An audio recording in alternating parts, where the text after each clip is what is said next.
Boker Tov, Yom Tov, Zarim Tovim, and Lila Tov. Nice to see you guys. I'm glad to see a few of you have already joined in. While we are waiting for others to join in, I am going to start out with an inspirational video that's only 5 minutes and 55 seconds long, but I think it's really going to set the course for today. So sit back and relax for the next 6 minutes or so, and then we will be jumping right into our study today.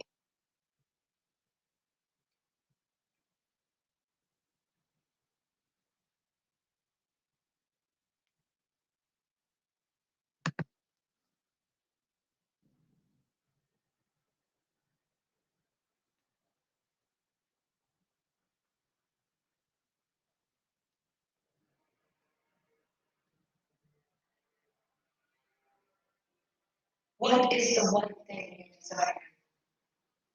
Can you honestly answer this question? This one question will determine your course of action for as long as you hold that desire. Beneath the conscious level of thinking, there is an inward flame.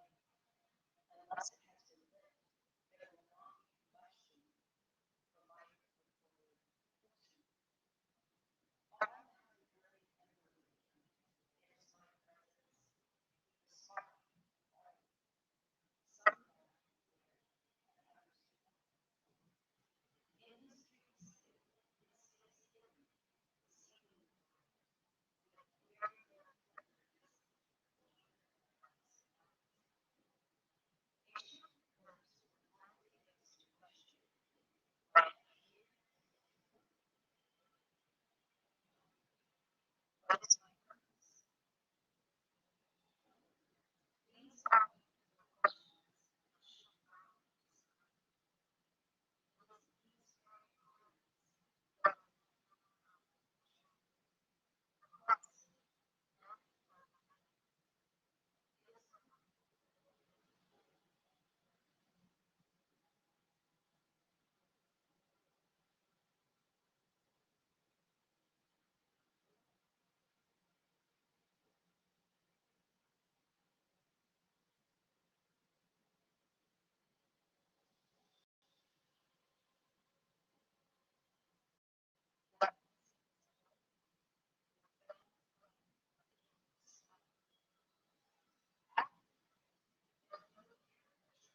So I wanted to share that first before, because I really feel like,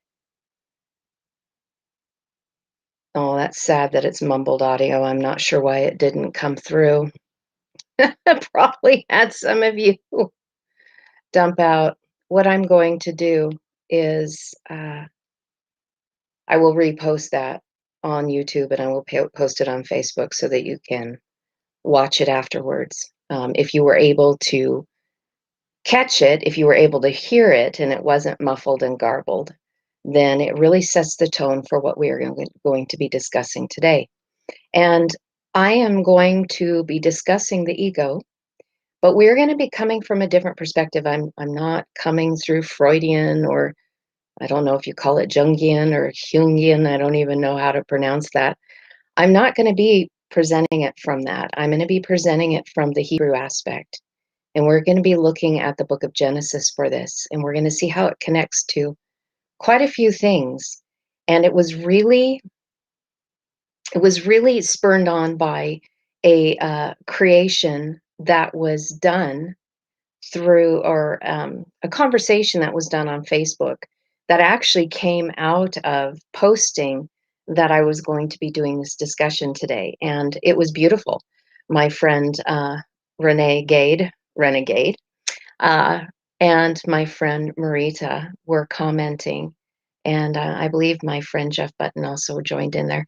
So there was a lot that was being shared. And afterwards, if you go to the Facebook page and read the comments, you'll see I am going to be sharing Marita's here today with you. Um, I'm not sure what happened with the audio. The audio is sounding good on my end, so I'm not exactly sure what happened, and it could have just been straight from Facebook. So again, or I mean YouTube. So I apologize for that. I will post that video on YouTube when I get done. I have to anyway. It'll be on there probably within an hour or two, but it'll go immediately to Facebook. So really what I want to do right now is I'm going to share Marita's post because I think it is wonderful for us to lay this foundation out as to where that was coming from. And then we're going to go into Genesis chapter 1, verse 24. So this is what she shared on the Facebook page, and I'm just going to read it to you. She said, I had a powerful experience yesterday concerning the ego. As I was reading in Renee's post about burning the beast ego, I was called by my own ego for a chat. It showed me the written word in Hebrew, Bahima. This has been my language for 44 years, but the letters are now taking a different meaning since I met Carrie husband. This word can also become Bama, and I will share that with you guys through some of the letters when we go into the verse. So this word can also be Bama, and Ama is mother. And then I started to roll on. I'm still dealing with this. It is my personal experience, and it feels like a safe space to share it. The so-called beast is for many, a program put onto mother.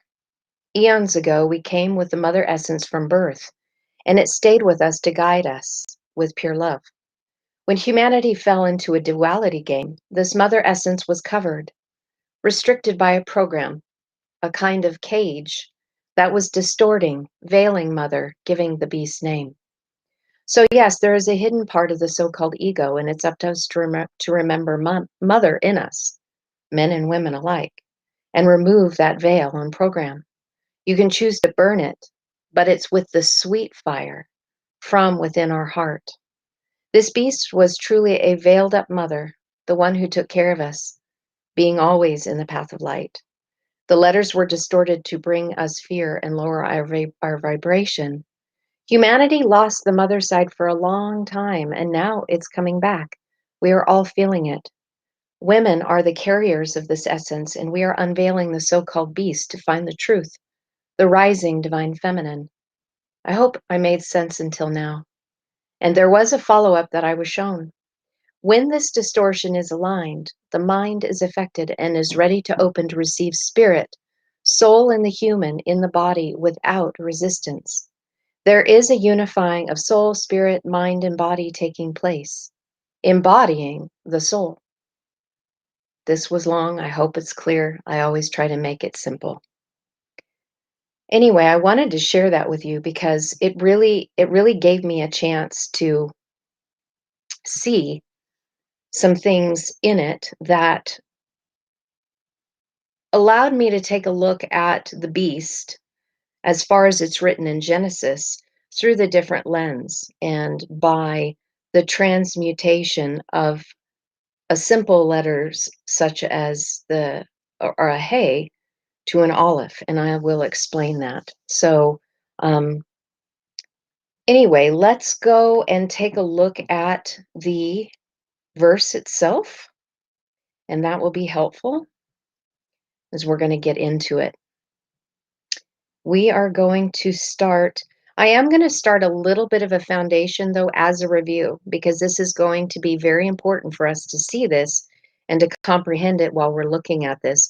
I did share with you the other day about us being Elohim, so I just want to refresh that this was the verse that Yeshua was referring to when he was speaking to the Pharisees when they were blasting him and calling him blasphemous for saying that he was the Son of God.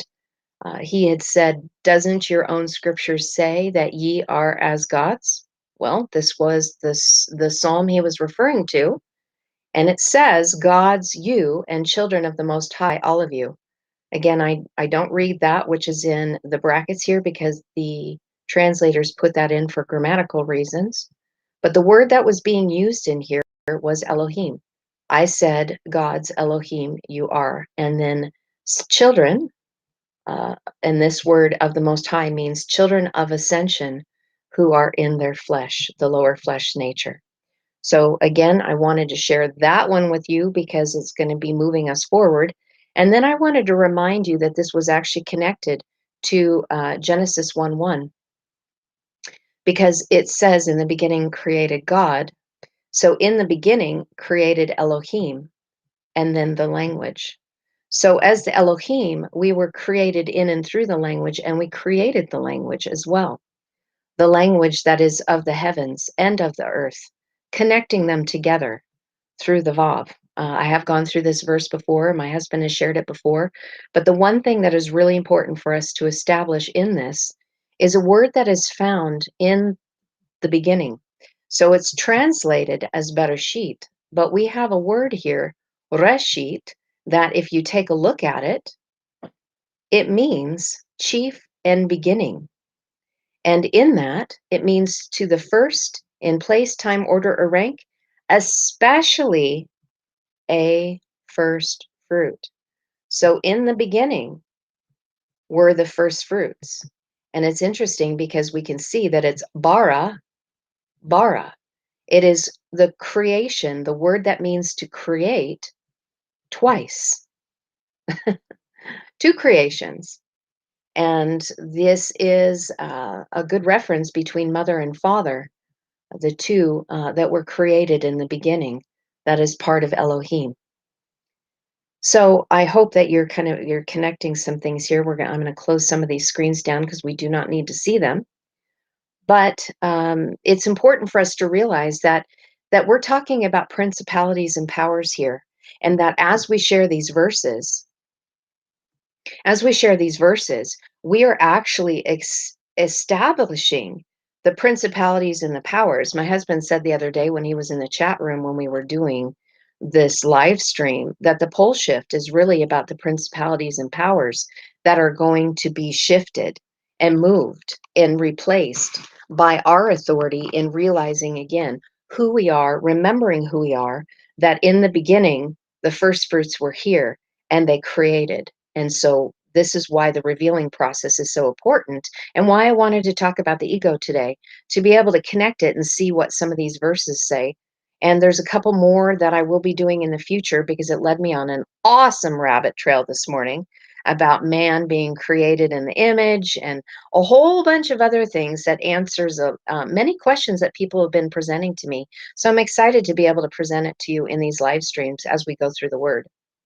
So I am going to ask today that if you have any questions whatsoever, that you would please put them in all caps for me. If you're just making general comments, then it would be helpful. You can just keep them in the lowercase like you have been doing. But questions, I will be glancing periodically through just to make sure that I'm catching anything. If maybe I wasn't clear, that would be very helpful to do that in the capitals for me. Just makes it way easier to catch the eye. So I am now going to jump into, we went through Genesis 1:1. We talked about the Reshit, principalities and powers, taking our power back, standing as sovereigns, and having that as our foundation. Elohim is going to be used in this verse. That's why I wanted to go back into that to reset that foundation as a reminder. So now we're going to jump right into Genesis 1:24. And we are going to begin our study. So in looking at Genesis 1:24,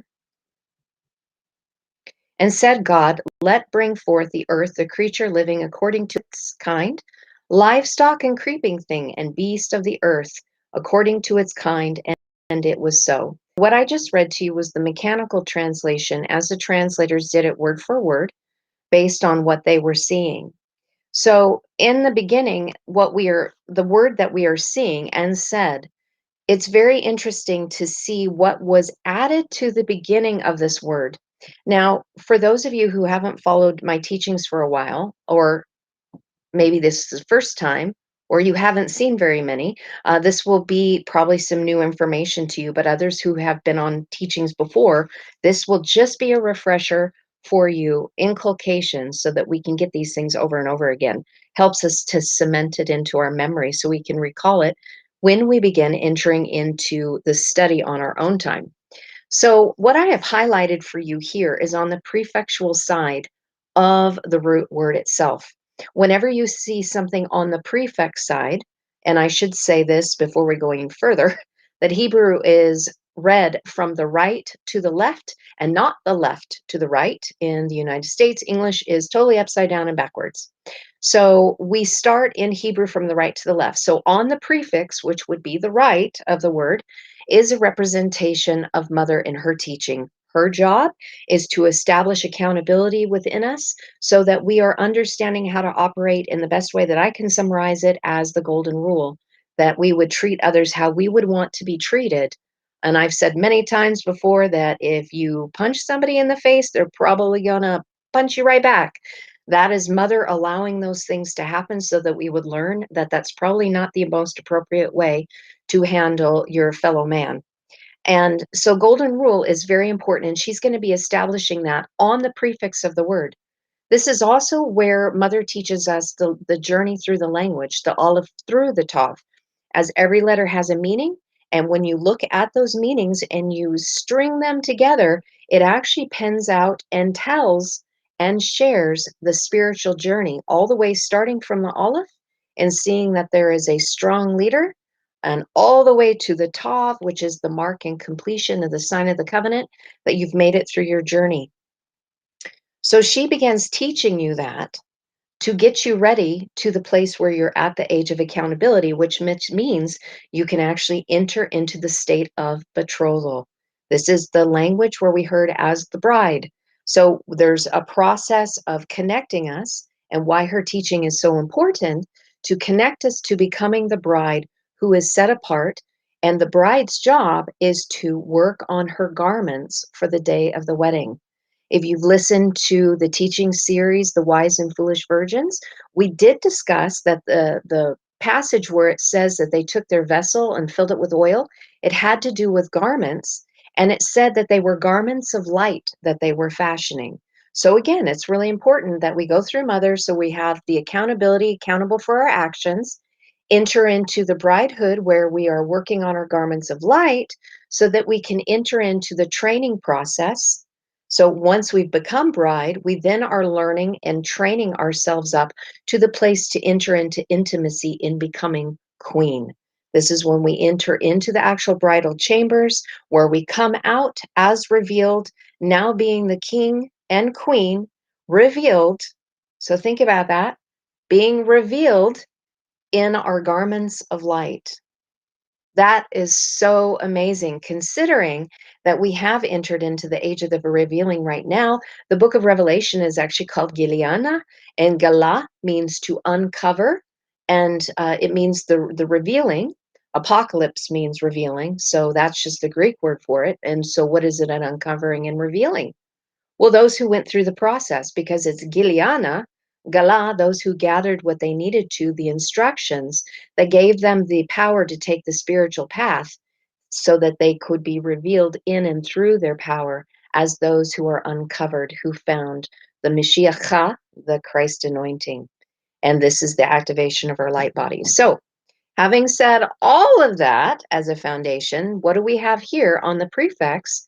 We have mother, who is saying in the beginning here, because again, it's necessary for us to take these verses and making them personal to us. They may have a surface story, but we are taking it much deeper because there's actually 4 levels to the way the scriptures unveil themselves to us.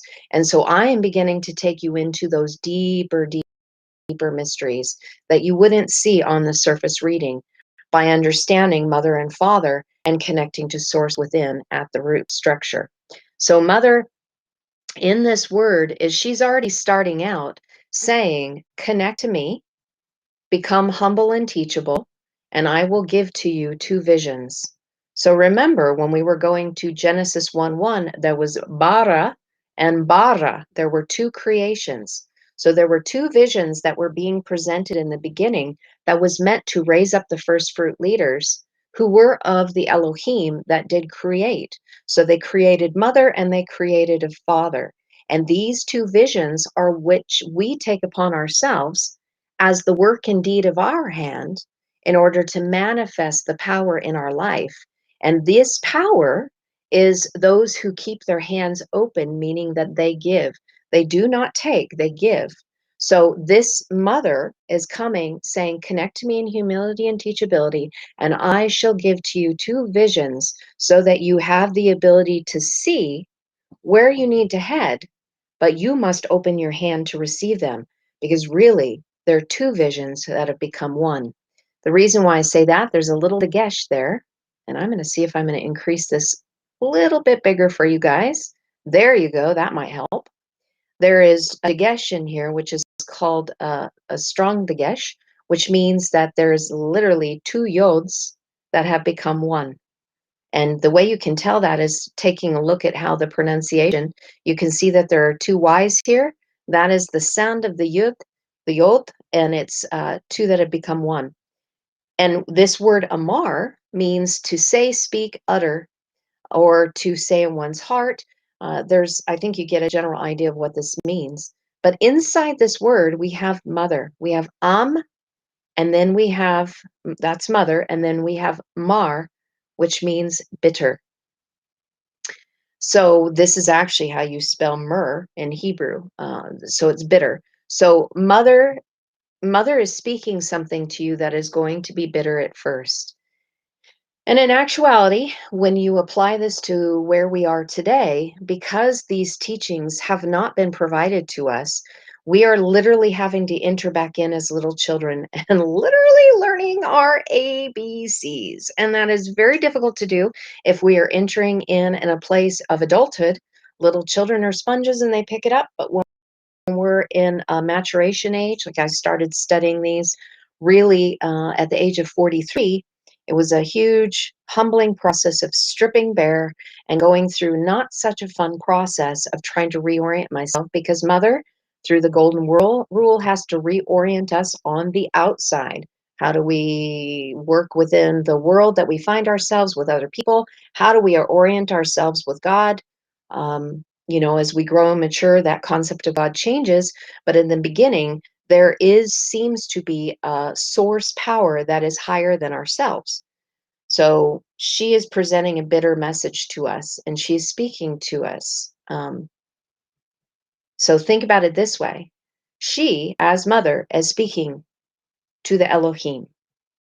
Now, Elohim, just through the letters, we have strong leaders, teaching shepherds who will be revealed to be the seas, which this is a representation of the Queen of Heaven, Asherah. I've shared that in many teachings before.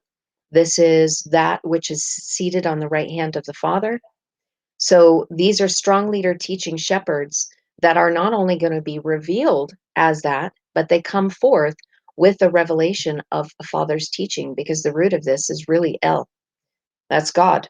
So they come forth with the Father's teaching, because again, now we're on the suffix side of where the root of this word is, of Aleph and Lamed. So on the suffix, now we're talking about Father's teaching that is given in maturation to those who are in the process of building their garments of light and making themselves ready for the day of entering into the wedding chamber, the Holy of Holies. And you can see the diamond that's above it. This is a cannellation mark. That literally means, if you look in definition, a gift from God.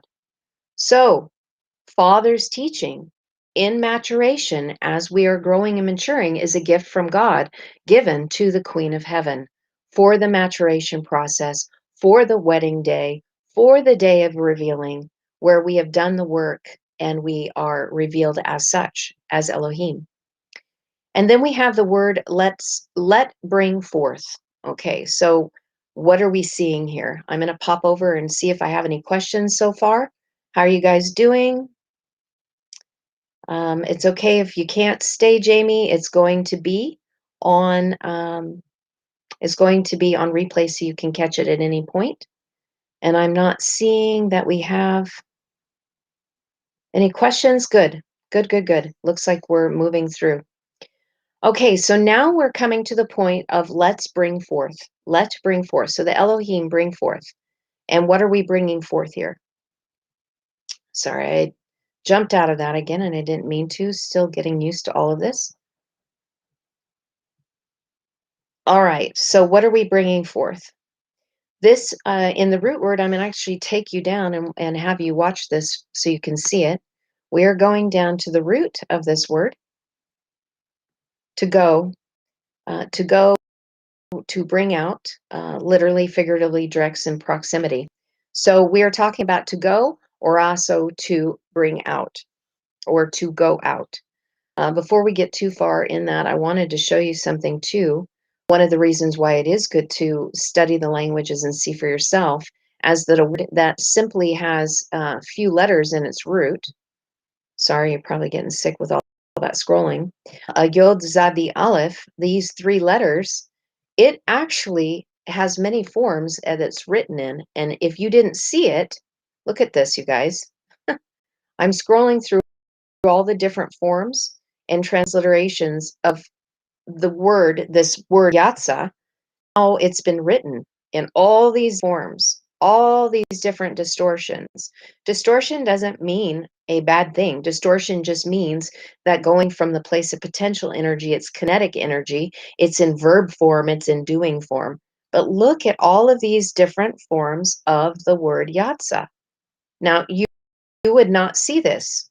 You would not see this in English whatsoever. And I don't know about you, but that is amazing to me, that we have that many forms of this word that English does not capture. So I'm hoping that you're connecting to that as to why we like to bring these things forward, because every single addition of the letter, whether it's on prefix or suffix or in the root or a deletion, means something. Okay, so now that we understand what this is, yatsa, let's see what's going on here.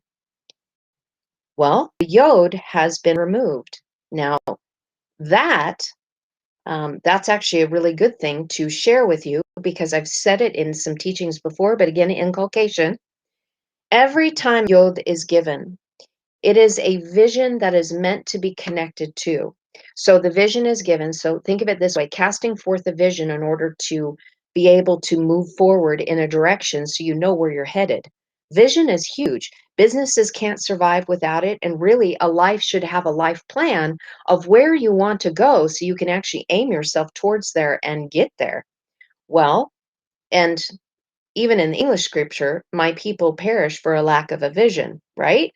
Well, vision, mother's giving it to it right away. And then the Elohim, they have been given the vision of the Father and his power to complete their journey from the waters of chaos, which are bitter, to the waters of completion, the waters below and the waters above. Now we're being brought out. Something is being brought out and brought forth. And what do we see? That yod was removed, and now we have the tav.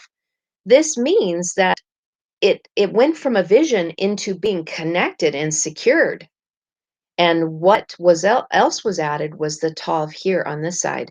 So the tav is a symbol that means mark, sign, covenant. It also means fingerprint and signature. And all the covenants are connected to the covenants of promise, which is based in the covenant of one love. So this is mother's mark. So she's saying again, connect to me. I have these visions I'm giving to you. It's first going to be bitter, but as the Elohim, you need this so that you can be revealed as having the Father's power as well as those who are seated at the right hand. But you must obtain my mark first, my fingerprint, my sine wave signature frequency, seeing that you've connected to it. You've actually made it a part, and you were filled up in this revelation. The Kol Meli means you were set apart, set above within this dream that it is being manifest in your true mother's teaching. And this literally is how you spell the mark. So when people are looking at the mark of the beast as being an injection, that is in a lesser narrative English version in which they wanted to produce fear. The mark that we are seeking is the covenant of mother and father that literally changes our DNA signature frequency. In other words, when you get mother's mark, so these first three words are about her and the mother's mark, your frequency changes and people know that they are safe around you. So I remember when I was a Christian and I was in the church that I could go out and about and I could just be I could be in a stranger's presence and I already knew uh, how I would say it is, oh, they must be a Christian or they have been saved. Because again, that was the vernacular I had back then. But really, this is what's being manifest. Many religions teach how to operate in the golden rule. Well, this right here is showing this, that this is the mark of mother and connecting to it, which means that you will do no harm to mankind because you understand the principle of I want to treat you the way I want to be treated. In other words, you are safe to be with me and I'm not going to punch you in the face. So you don't have to punch me back. Does that make sense? I'm hoping you guys are tracking with that. So what are we bringing out here? We are bringing out, let me go back in. I just had to pop and see if you guys had questions. So what is being brought out here is the mother's covenant.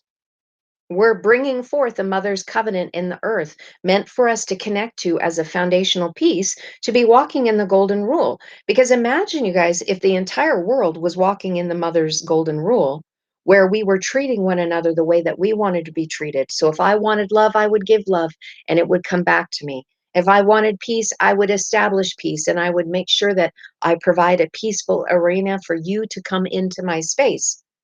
Could you imagine how different the world would be if we were all operating in that rule? Well, in the beginning here, that is what the Elohim were bringing forth, Mother's Covenant, so that Mother's Covenant would establish the golden rule in the earth. And this was meant, here's the Zadi, and if you guys were able to hear that video talking about a hook, something that hooks us to a path that we journey on, a spiritual path where we hunt and chase what? Oneness, the unified principle, but we must first establish the golden rule. So this was being brought forth to be part of the earth, the Aharetz. So again, oneness principle, when we get that unified field, this is really operating in the Mashiach or the Mashiach anointing, the Christ anointing, the thousandfold measure, where we have tamed our beast ego nature. We have been taught and we turn around and teach. We've been given the staff of authority to instruct, to urge and goad others on, and the authority of the mouth to speak forth this revelation, having entered into, as teaching shepherds, this unified field of oneness in what I like to say as one love, and I've heard other people call it one love as well. So this was meant to be brought forth into the earth. And the root of Oretz, we have the hay added. So this covenant was to be established, but the revelation needed to be brought forth first, which makes sense. How do you know what to be marked with or what vision, where to be headed, right? You need to have the vision. So we have these two visions that were given in the very beginning to give us our aim so that we could connect to it in order for it to be revealed into the earth as those who already marked with it. But somehow the revelation has to come first. And this is what I think is beautiful, guys. And I promise you, we are going to get to ego. It's coming. It's coming. So, what do we have here?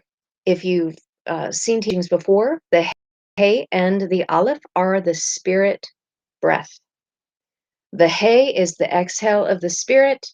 The Aleph is the inhale of the spirit. This is spirit breath, spirit ascertaining of what these things are being revealed to us, so it's connected to the oneness principle. And very interesting that the Hey itself, through its constituent letters, just as a refresher, every Hebrew letter is constructed by other Hebrew letters. Unlike English, where an E is just an E, an A is just an A, they have to combine together to create a word like this of earth. You know, it's symbols that combine together to make the word earth, and then somebody has to tell you what the earth is in order for you to know this meaning. Well, in the Hebrew, every single symbol is made up and constructed of constituent letters that agreed to form to bring their creative energies together that would then change the resonance into making something new. But just like creation in earth, it takes in biology, it takes in natural biology a male and a female to create new life. Well, essentially, this is what the language does. The letters come together to form a new symbol in unification in one that contains the essence of the ones that came together to create it in the first place. Oh my gosh, so amazing. Well, Hey Aleph is one form of the symbol Hey. It also can be constructed by two Heys. So the Hey and the Aleph are interchangeable. They have the same sound in the having a sound, but it's more of the breath, the inhale and the exhale. And what do we have here with the earth? The Aretz is we have the revelation of the earth.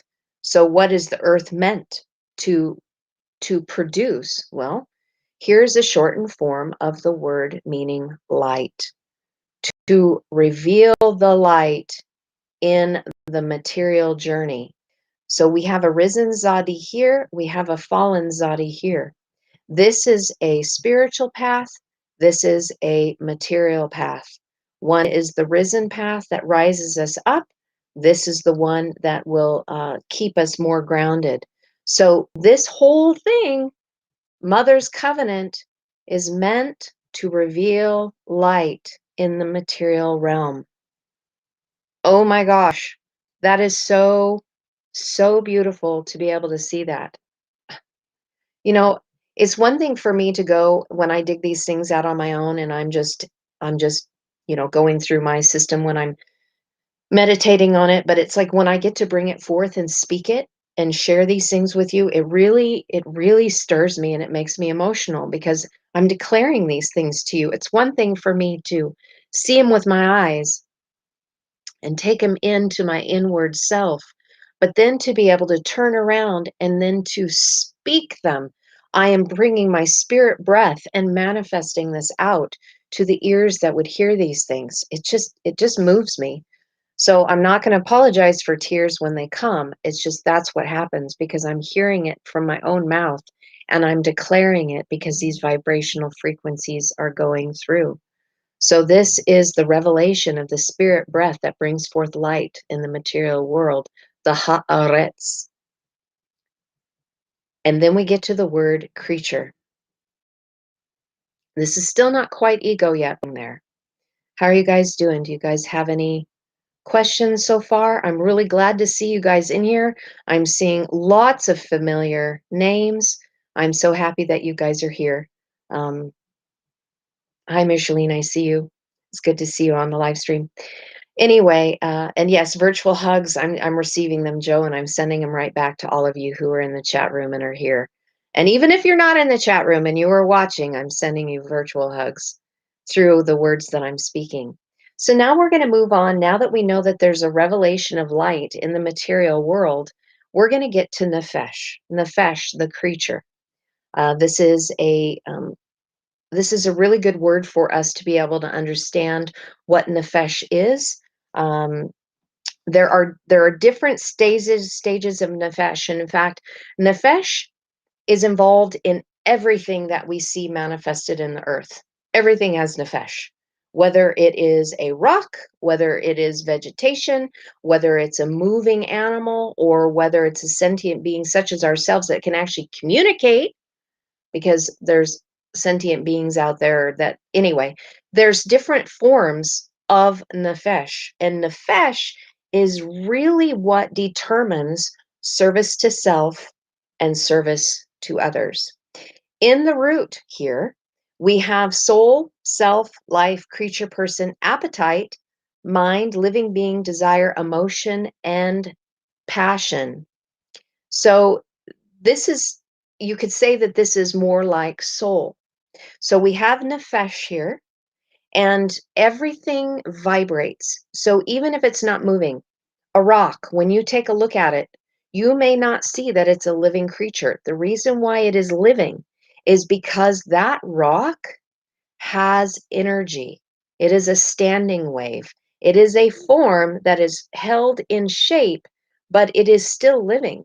You don't see all the movement of the molecules and whatnot because they are vibrating in a frequency you can't see it, and they have formed a standing wave, which makes them materialize as matter. So we have four stages of those. We have the stone, we have vegetation, we have we have the animal that moves about, and then we have the humans. So, and the difference between animal and human in those four phases is that the human can speak and be able to have conversations with other living beings. Now, why is this important? Well, this is important because this nefesh has to do with the service to self and service to others. And when we look, so as within, so without. So we have rock and we have vegetation. Now, a rock is doing what rocks do, they just are. They are inanimate beings. They are in the place of holding and standing, but really, because they have no interaction with anything else, they are about as selfish as you can be because they are just of self. There is no interaction with them. They don't interact, they just are. I'm hoping you guys are going to track with me here. Then, when we get to vegetation, so think of it as a tree. So, as a tree, and I was hearing an example, somebody speaking about an apple tree. So when apple trees start, when they begin to grow, they stay where they are planted unless a human or a storm or something else uproots them. They don't move about, but they do what they have been programmed to do. Everything of their nefesh tells them what to do, to grow, to produce apples, to produce fruit and seed, and then to start the process anew with another tree from the seed. But they are perfect in their nature because they do what they were programmed to do through their nefesh. Same with thing with the rock. The rock does what the rock does. It is perfect in nature. Then we get to the living beings. Now, a living or an animal is one that now can move about. So the tree is planted where it's at. The living creatures that can move about, but they don't have the ability to have the speech and thought and reason like we do. They are also considered perfect. So there is no judgment in the creature, there is no judgment of the tree, and there's no judgment in the rock because they are doing exactly what they were programmed to do through their nefesh. You guys following me? Then we get to the point where we get to the human, where speech is involved and free will is involved. And this is the only place where an imperfect status can reside due to free will through choice. So the other three, the rock, the vegetation, and the moving creatures, they are all perfect. They do what they do what they do. Judgment is only for those that have speech and have the ability to make choices. And again, remember, judging is about us judging ourselves. It isn't about judging other people. If you judge another person, if you don't have this realizing that as you do not judge others, lest ye be judged, well, that really means that if you're judging an action in somebody else that you see that you don't like, well, that is because it's within you. So if you've rendered that clear within you, that action isn't going to bother you from someone else because you've already worked through it. So if I think somebody is being selfish, then that's because I have a selfish nature within, and that's something that I need to work on.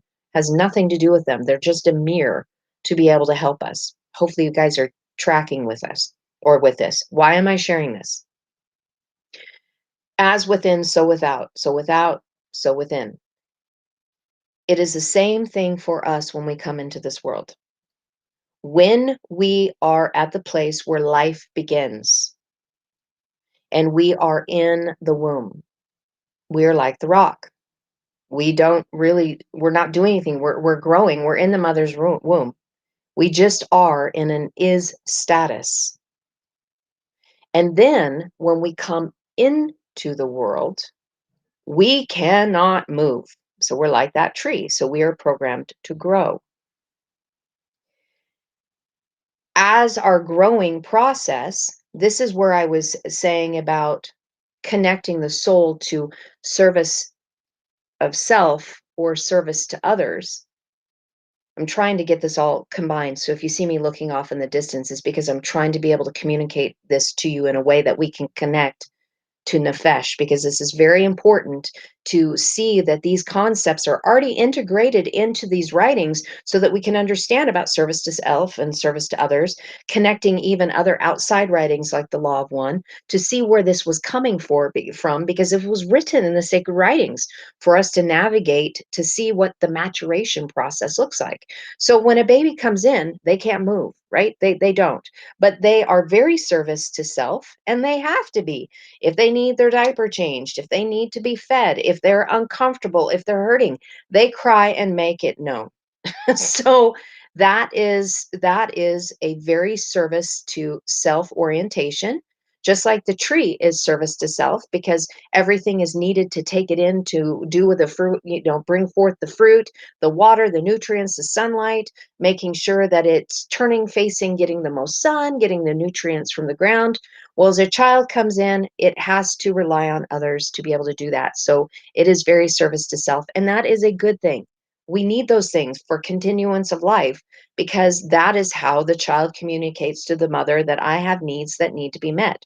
But we are meant to mature out of that. The next thing that happens in a child, they start moving about. So they are still doing what a child's going to do, still very service to self, because they're exploring. It's only when they get to the place where they begin to understand that there is something outside of them and they start really paying attention to that which is on the outside of them. That way they enter into the place of speech. They enter into the place of what they would call spirit, ruach, because now they have to move out of self into another person's space. And then the other person has to move out of their self space to enter into the space with the other. And this is where breathing or ruach, where we are having interaction with one another, has to do with breath, being able to communicate. Remember the inhale and the exhale, the spirit breath? Well, this is how we begin starting to communicate with one another. And it's interesting because the next place after this is neshama, which is the spirit breath that was given, that was breathed into mankind, into the nostrils, which is a higher version in maturation that is above and beyond any service to self orientation. So, are you guys tracking with me here? Because this is important that we understand this. So, this service to self versus service to others, in the maturation process, we are trying to deal with the beast nature through the maturation process. So, again, when we're in the mother's womb, we're like a rock. When we get born, we are like a vegetation tree. When we begin to move about, we are now as an animal that is moving about, and we actually start on all four as we're crawling before we're walking. And so we need to move past that beast place. And that is when we get into that fourth level of free will and being able to communicate with one another. So we need to move past these things. You can still be in that fourth place as free will and still be a beast because you have never matured past the service to self into moving to service to others. And this is tied to our nefesh. And so when we take again a look at it, now being able to connect that, what do we have here? So in this connecting of the nefesh, soul, living being, life, self, person, desire, passion, appetites, and emotions. This place of the nefesh are this is the motives that we have behind everything, whether we are going to control and manipulate other people to have our selfish needs met as a beast, or whether we are going to take all of those in how we are going to serve others outside of ourselves in our maturation process, getting into the neshama. I hope you guys are tracking with that. Let me pop over and just see if you guys have any questions here. I don't see anything right now. Looking good. Okay, so now that we've established what nefesh is and how it is the soul of where we are choosing service to self or service to others based on our immaturity or our maturation, and seeing how it's connected in on the outside to see how the outside world functions. Let's move into the next word, which is living. This is a important word. This is chaya. Now, this is also connected, very important to know this, that a living being, chaya, this is connected to Chava, the mother of all living, and also Chayutha, the beast of Revelation chapter 13, which is also the Chayutha of Revelation chapter 6, translated as the living beasts that open the scrolls. So again, all the interpretations that we have seen in English have really sidetracked us from what is really being said. So what is this living?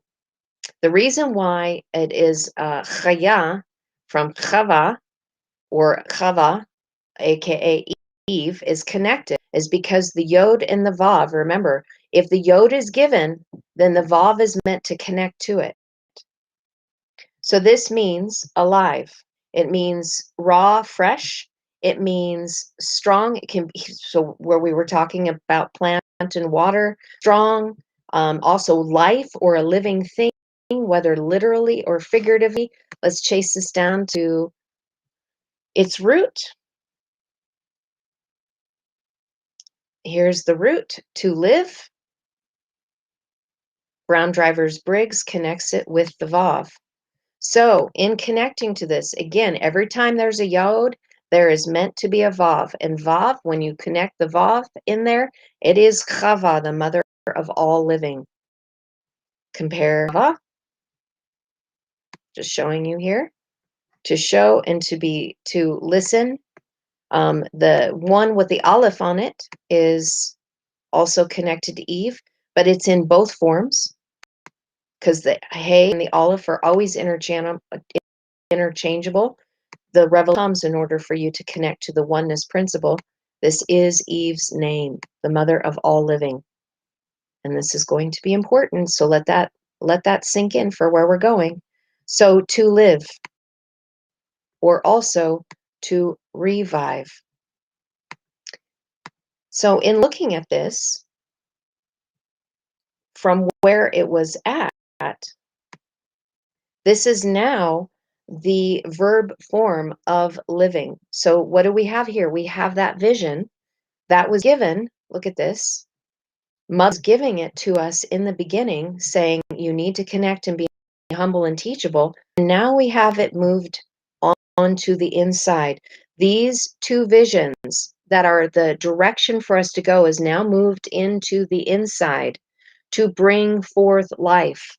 Now, this is also the work indeed of our own hand, of the work that must be done on the inside. So again, looking at the nefesh, the soul, service to self, service to other, mind, will, emotions. What are we doing? Well, it's meant to be an inside job. That does what? Well, you guys, this is so fascinating. The chet is chet yod tav, and it comes from chava. So het yod tav is the constituent letters that make this symbol up right here.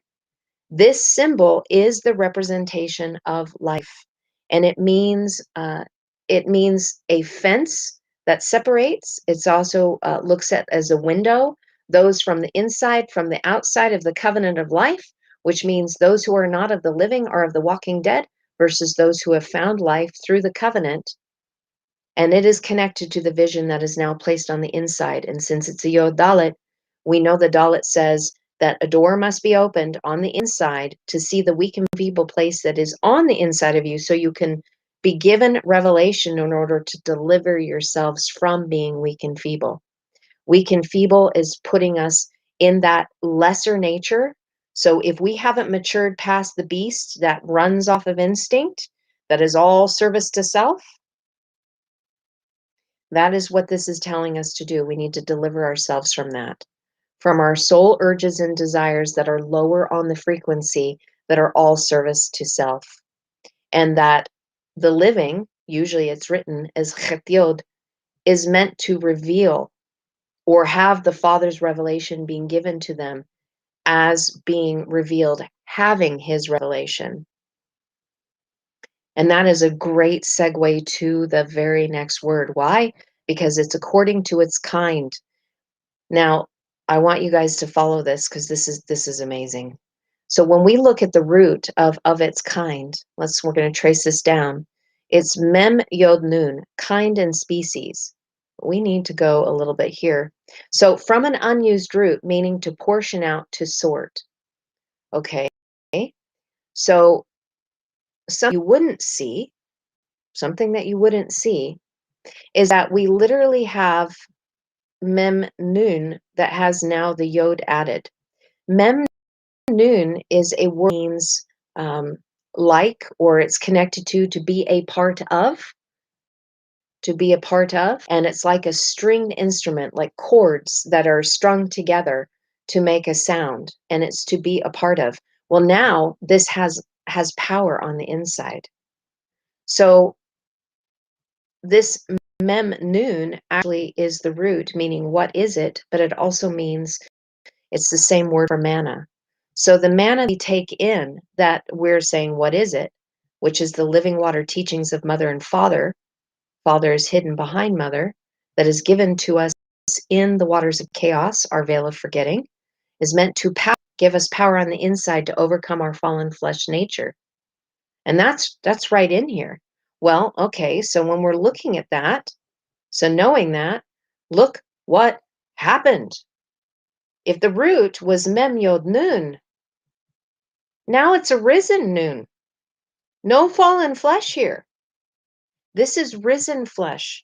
This means that the nature has completely changed from the lesser narration, from the fallen flesh into new flesh.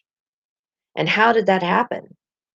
Well, because we are dealing with the nefesh of the living beings that will have the revelation come through the teaching shepherds that are coming with the staff of authority to instruct you according to its kind, meaning where do you fall in the process of the nefesh? Where are you? Are you a rock? Are you vegetable? Are you a moving creature? All based on instinct, all three of those being very service to self-oriented? Or are you moving into the place where you are in the higher narrative of the ones that can communicate, that begin to see serving to others? So this is separating the teachings out. The teaching shepherds are coming, and look at what we have on on this side. This is huge to connect this to the book of Revelation, Giliana, the book of the revealing. Hey means to behold that which is revealed, meaning that dependent on where you are on your nefesh is going to be revealed of what kind you are. So now Now, can you connect that to where we're going? It's very interesting, though. I am going to point out one more thing. What we see right here in these three letters has the same gematria. So every single Hebrew letter has a number associated to it. And when you take this number total and you combine it, it is the same gematria for yamin, which means to go to the right hand. And the right hand is the way of light, the way of mother, where you are stripped bare, connected to Ken's compass teaching. There are more parts coming, but this is a critical point for us to know that we are being instructed to go the way of the right hand so that we can deal with our nefesh as the living, finding life, finding the Father's teaching that will elevate our flesh, and that is coming from the teaching shepherds of light, which, since this is on mother's side, connects to the very first word that they are teaching the way of mother. And this is the process of the beginning to sort our nefesh out, to raise us up and to mature us. How are you guys doing? Are you tracking with what I'm telling you here right now? I don't like using that word telling you. Interesting. This is a question. It would be helpful, again, if you guys have questions, to please talk about if it's in all caps, because if it's just a few words, I'm not going to see it. So let me see here. Anders, thank you for this question. I'm going to answer some of these things now so they don't get buried, because really the beast is where we want to get into, or livestock is the word that I really want to focus on. So Anders asked, just so people that cannot see comments, the beast that opened the scroll, isn't it a lamb that opens the scroll in the book of Revelation? It's very interesting. I have gone into some of these teachings before about the word amara. And again, the very first word in this verse that we are looking at, amar. So the lamb is amar with an aleph added on the suffix side. So it's speaking and sharing and telling us that we are all one. And they translated it as lamb. And in Aramaic, it is connected to the word that leads us into the way of one. But when you go into that verse in chapter 6, it talks about that the living creatures are opening the scrolls in chapter 6, and the word is kayutha. So again, looking at this word kai, that kaya that we saw is connected, that the kayutha have the Father's revelation, and then they are marked with his sine wave signature frequency covenant of having his mark of unconditional love through the power of the sacred languages in the deep hidden work that then can affect the matrix system. That's why they are given the ability to open the scrolls, because they are actually making changes happen within the matrix system. I hope that makes sense. Then let's go down. Let's see. What is the specificity in the word? That means she was the mother of not all life, animals, and human or free willed beings. In the word living, that means she was the mother of not all life. I'm not exactly sure what you mean by that. The mother of all living, the difference being with the chai and the chava is the hay, which is being added, which is the part of the revelation, the hay that was removed in the beginning in the garden with mankind, which is really the higher self that we're connecting to, that she is meant to bring forth. So life connects to higher self, the mother of all living, because really when we enter into this place, we are entering into death as soon as we incarnate here, because we have an expiration date on our flesh suit. So from the moment we are born, we are on the process of dying. Living is on the other side. So when we forget who we are, we think that we're living here, but we've actually entered into death. It's completely opposite, but it's meant for experience until we can get connected to the higher revelation of who we are as Elohim, knowing that life really begins on the other side after we shed our flesh suit. But again, why? experience, coming into the nefesh, coming in as rock where we don't move, can't do anything, to become vegetation, which is where we are actually starting to grow. We still can't move, but we're doing what we're supposed to becoming a living creature that's moving about, to then becoming one that has the free will and can make choices and enter into someone else's space. So I'm hoping that can connect to you a little bit here. Some of these things are difficult to try to bring forth. I really wish that you guys are very kind in your comments. Thank you very much. Um, it's very difficult to get some of these concepts across because we were never taught these things. And I'm telling you, boy, if we had been taught these things, everything would have been different. So, having say that, let's go into, now that we understand the instruction in the way of the right hand of those are going to be revealed of where they are in their process of their soul, their nefesh, let's get to the word livestock. And I did want to ask you guys something, a huge favor of mine, of me here. I would love it if you guys would hit on the like button, or if you could share for the YouTube algorithm so that these messages can go out further than even what I'm able to reach. So if you like what you're seeing, please hit the like button. I know people don't like to do it. They don't want it to show up on their page. For whatever reason, you don't want it. I would just really appreciate it if we could get these messages out further than just the few that watch, between 100 or 200 on every video. I would love to see this message go far and wide, because we can actually change everything in this world if we did. So let's take a look at livestock. Now, remember, I read to you what Marina shared about how this word does change, and this is important. I love the fact that according to its kind, the lamed was added, the instruction teaching shepherd of light was added to the front of that, and the very next word is what they translated as livestock. This is where I wanted to get to. This is where we are talking about ego here, okay? I'm going to go into the verse so we can take a look at it. So the Jewish people say that this is the word that they use for livestock. And when I was asking Marita about it, she said that the religious Jewish people use this word for ego.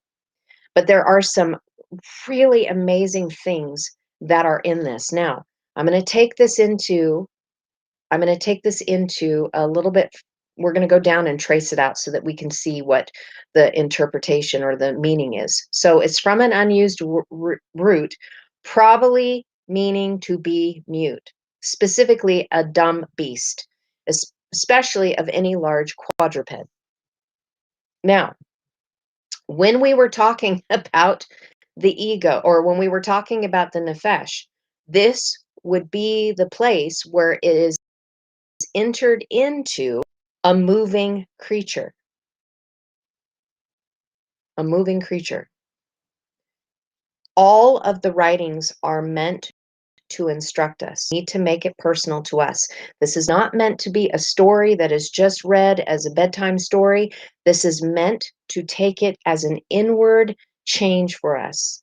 Something that, because it's an inside job of that which we are manifesting. And what do we have here? Well, okay. So knowing this is our maturation from the place of moving about to not to become a dumb creature, and to get us out of our beast nature. And so with the Hebrew and Aramaic, every single letter in the words bring the resolve. So if this is of a dumb beast who is mute, and every single word is written to us personally in our maturation process. I don't care what verse you look at. It has something to do with us in inculcation procedures, telling us the same story over and over again as sons of ascension. That's why I went to that verse and shared with you at the very beginning, to remind us that we are Elohim, sons and daughters of ascension. Every single word is written to us for maturation reasons. So what is the resolve here if we're in the beast ego nature? So ego enters in as soon as we begin to crawl about, ego enters in. Now, ego is one of those things that is when we learn that we are separate from one another. So as a child crawling around, all of a sudden they acknowledge that there's somebody else on the outside of them. But they're still in the place where they are very service to self. It's my needs. I'm hungry. My diaper needs to be changed. I fell down. I bumped my head. I got boo-boos. Serve me. Okay. We need to move past this. Again, there are people walking around that have never moved from this because the ego entered in. So, mother's job, the reason why the instruction comes is because it's meant to move us out of the nefesh where we are in the livestock, the beast, where we are not even really, the ego is just communicating through emotions, and it controls and manipulates us through survival, instinct, and especially controls us through fear, where we use these things to manipulate other people for what we see as our own survival purposes. So, where is the resolve? Here's the resolve, guys. Hey, mem, hey. This is the covenant of the pieces. I've said it before and it's inculcation, so I'll repeat this again, especially if you're new. The covenant of the pieces is in reference to when Abraham was given the covenant of promise and that there were animals that were divided and he was to walk through the blood, but he was not to. There was a flaming torch that went through as he was put into a trance, tardime. He was put to sleep, but he was never woke up. Just like Adam, mankind, was put into sleep when Chava was removed, when life was removed. So we have a double shutdown here. That's why there were double things through creation. That's why I shared in a teaching series with Regina on the Wise and Foolish Versions that there are 3 stages of our awakening process. So we have to go through these stages in order to see what's going on. So, in this sense, the torch that went through the pieces was the seraphic message telling us that there were covenants of promise, these instruction through the teaching messages of mother and father that would raise us up so that we wouldn't have to stay in our lesser nefesh state and wouldn't have to be kept into this place of our beast ego nature that keeps us in the lower functional processes of survival into something higher.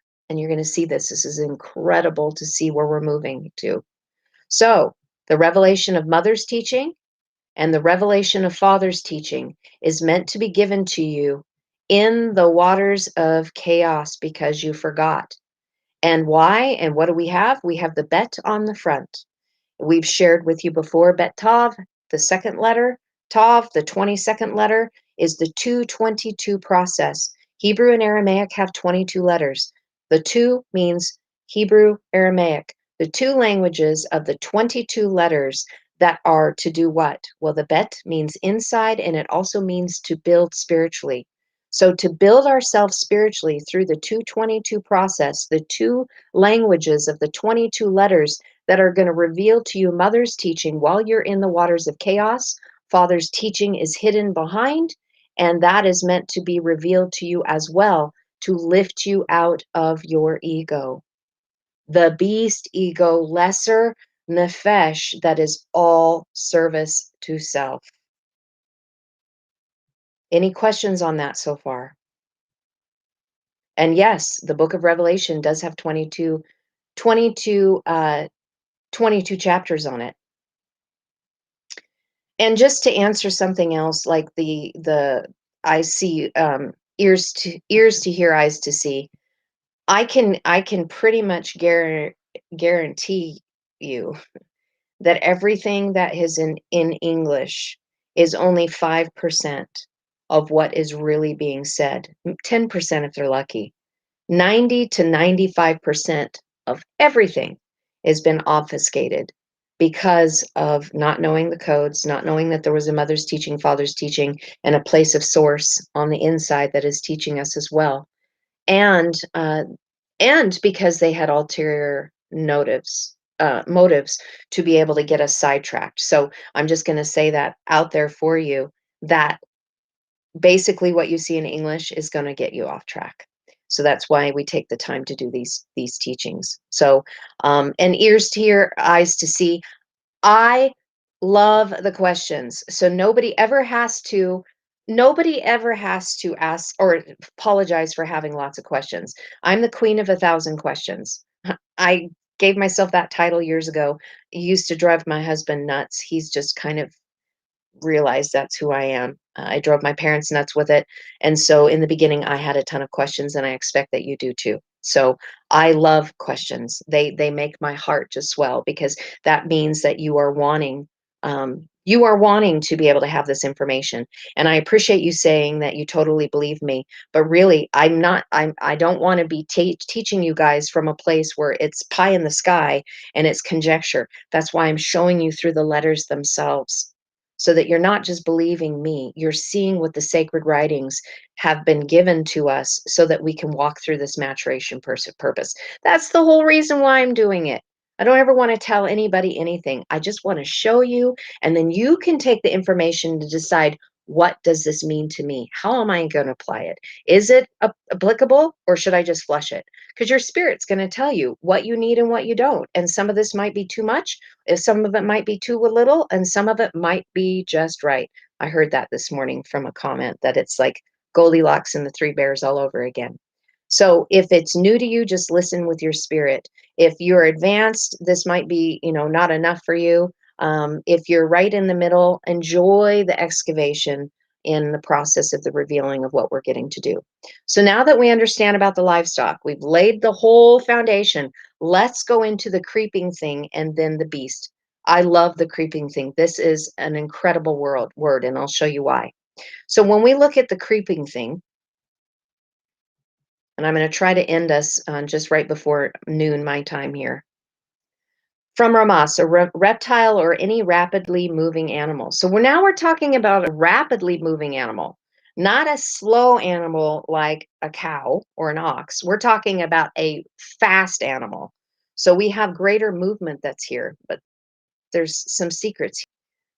Moving down, to move with short steps, to glide swiftly. Okay. Now, when I take a look at these things, I'm not looking at the external, okay, what is a creepy thing that moves fast and glides?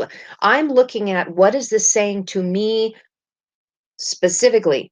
Because if we can't make it applicable to us, then we really shouldn't be studying it. Why would we waste our time?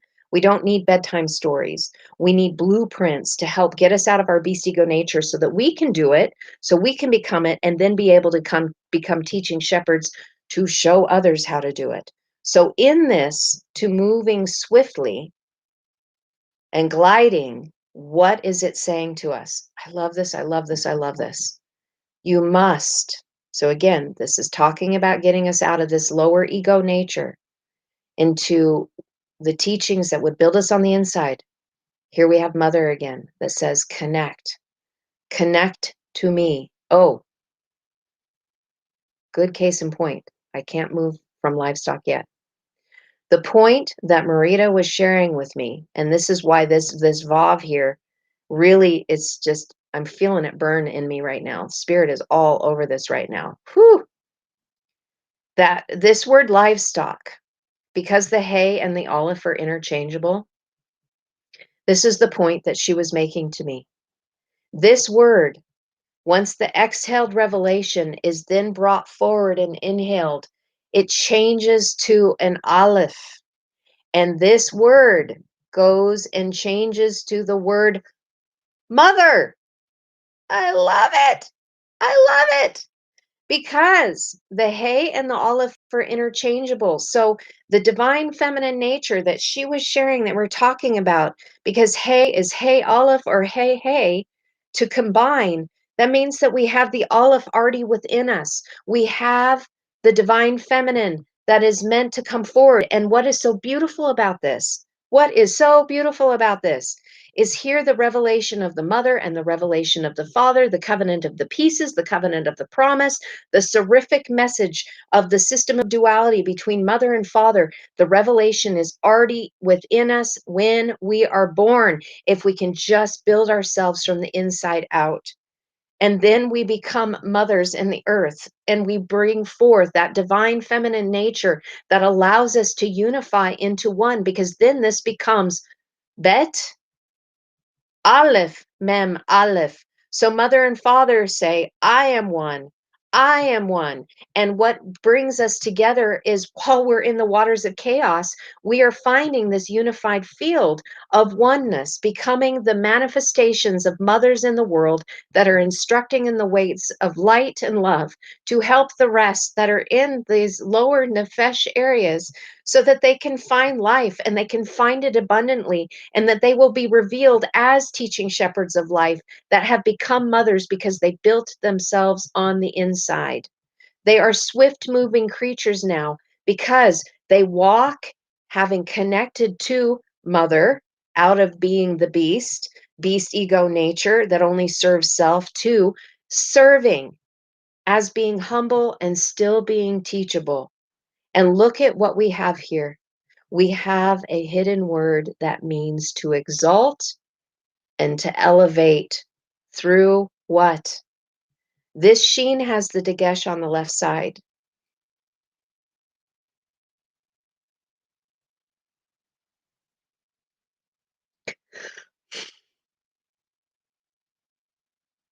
Hold, please.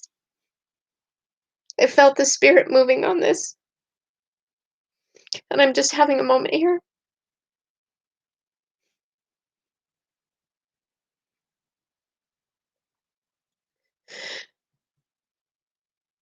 This is Father's consuming fire.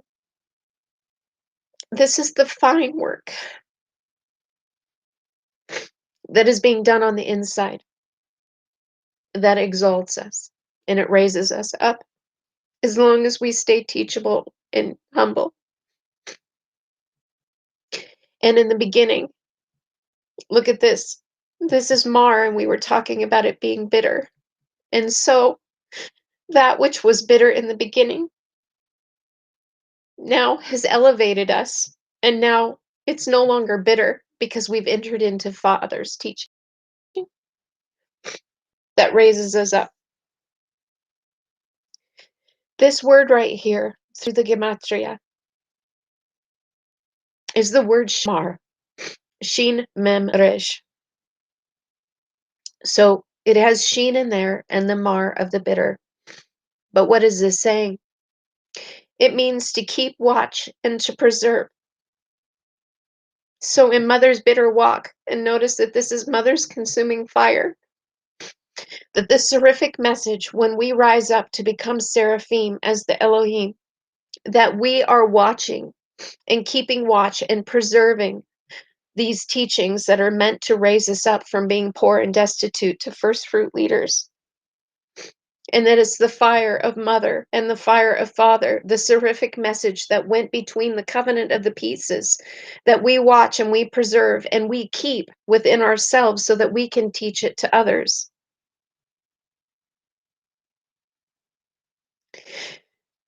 Then we get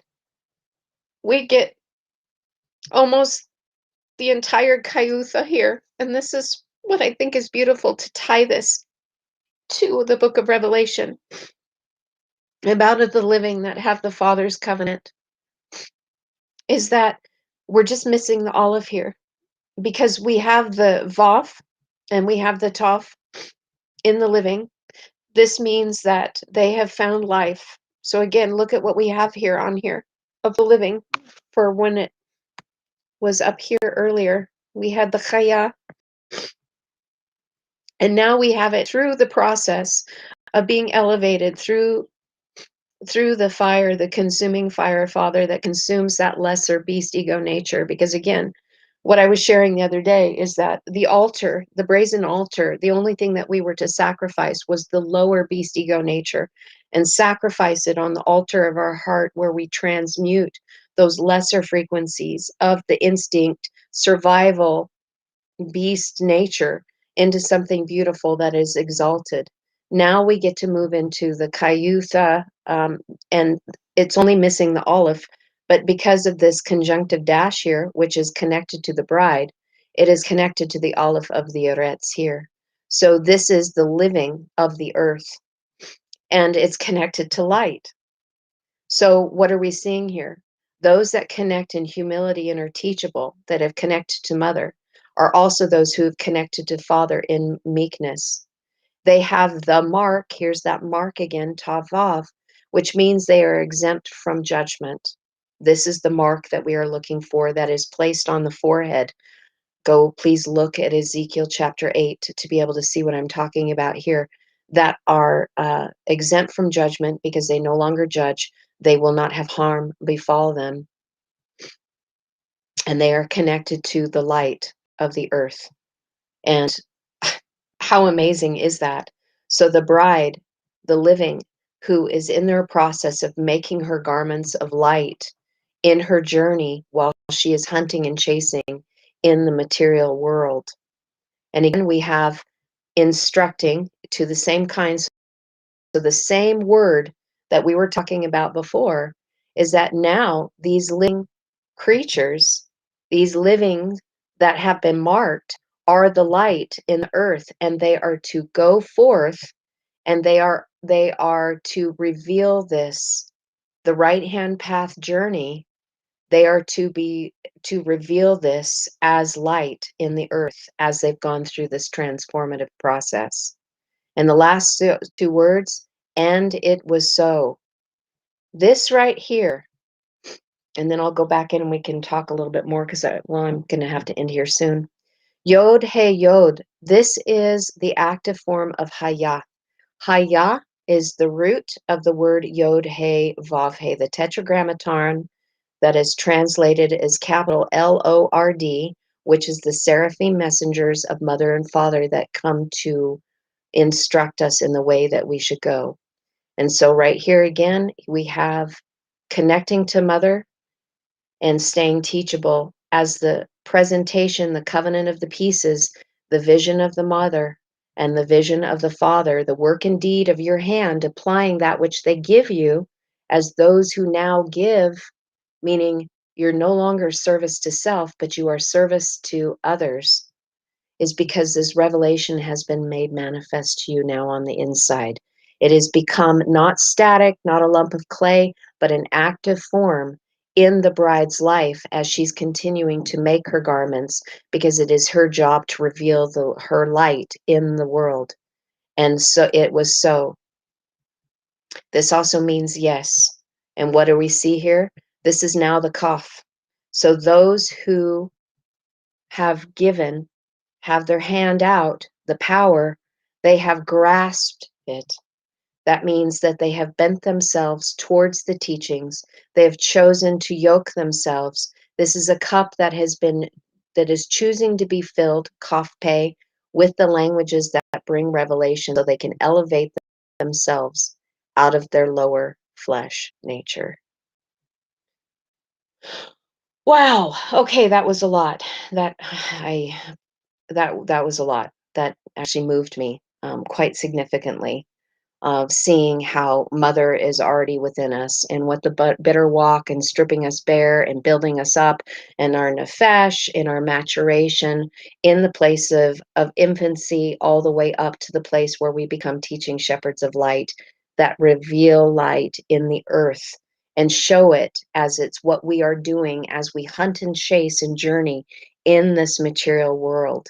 And it is so, if we just grasp a hold of the vision that is being given. And that is what I'm presenting you today. This whole verse was a vision that was meant to be given to you so that you can understand the process of maturation, where the ego came in, what happened with the ego. And then when we transmute it into having the ego become mother, the ego then becomes not a beast nature, but it becomes that which is within us that helps guide us into the place of becoming one, where we were once divided, because the ego is what tells us that we're separate. And the divine feminine being activated in us out of just the linear mindset, which has really been masculine in nature. And we've seen this heavy patriarchy that has diminished mother's ability to raise her children up in the way they should go, in a place where we can enter into oneness unity and be able to deal with the beast side of our being, so that we can be the walking of the living that are marked with the covenant and walking in oneness unity through her assistance. This was a beautiful verse. Marita, I am so, so happy. I am so happy that you brought this to me, because I was so excited to share it and my heart is so full. There's many more treasures that we are going to continue on in verse 25, 26, 27, and then connecting it to Genesis 2:7.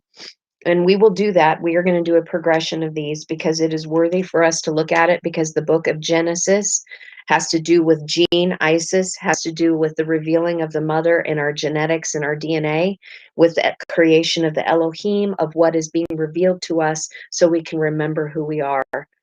So fascinating. I love all of you guys. Thank you for letting me share this with you. Again, on your way out, if you haven't hit the like button, please do so. I really would love to have more people see this message because it's so full of hope. It gives us the transformation necessary so that we can truly change our world, because it's going to be done by us as Elohim. We made this mess, now that we need to fix it. It's not going to be done by politicians. It's not going to be done from external situations and circumstances. It's an inside job that each one of us need to do. And that's why these teachings need to be heard. I don't care if my face was ever shared. I don't even care if my name is ever even attached to them. To me, my heart is releasing this message that the letters themselves, the language of light and love, would go forth and continue calling people into this great walk that we have been given, the eyes to see and the ears to hear, to be able to bring forth in this planet into the Aretz, because we have been called as Adam to bring forth the Ha'adamah, to bring forth light in revealing mother and father as one blood, as one family united, that is going to make change in this world that we so desperately need to see, by bringing heaven onto earth, by bringing the waters of shalom into the waters of chaos below, where that is no longer existing, as we are walking in the fullness of the creativity that we created, our own creation, and bringing forth the place of shalom, shalom. So thank you guys for being here. I appreciate you greatly. Continue to let your light shine. Continue to bring forth the love of the father and mother in everything that you see, everything that you do. Change the narrative. Take it up higher to a place of light and love. Don't let anger and frustration and the fear and the manipulation get a hold of you, because we are to rise above it, to be set upon it and over it instead of in the middle, in it. It's time for our light to rise and to shine, because it is time. We are in the revealing, and we are in that process right now. Shalom, shalom, and namaste.